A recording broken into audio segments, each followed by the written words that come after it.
यार ये जो आपने कभी सोचा है, ये दिन जो आते हैं ये चले जाते हैं। सवाल ये है कि ये कहाँ चले जाते हैं। मुझे लगता है ये कहीं जमा होते चले जाते हैं और ये कहीं अंधेरों में डूबते चले जाते हैं। यार कहीं ये दिन रातें तो नहीं बन जाते। लगता है कि ये दिन के आने जाने से वक्त जो है वो अपना आप खर्च कर रहा है और उसे कुछ ख़त्म करने की लगन है। दिन पैदा होना कोई इतना आसान तो नहीं है ना। न जाने सूरज कहाँ से तलू हो जाता है, ये दिन पूछे बगैर ख़त्म हो जाता है, रात पूछे बगैर आ जाती है। यार ये जो अजसाम है ये बूढ़े होते चले जाते हैं, ये क्या हो रहा है। सोचने वाले सोचते तो हैं ना।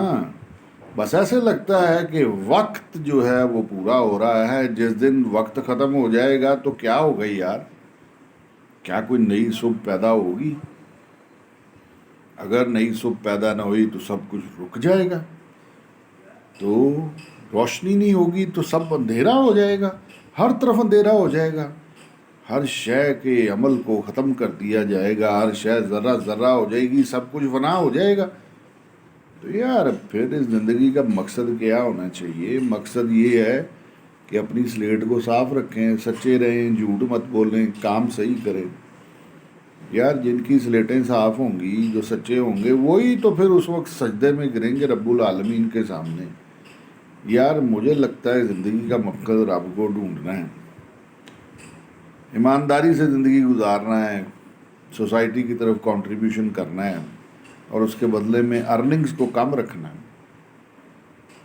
तो देखें, ज़िंदगी का मकसद मालिक को ढूंढना है, बस हर शय को फना है, बाकी सिर्फ खुदा की ज़ात है।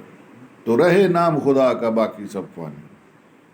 This is Rehan sherwani, thank you very much, खुदा हाफिज़।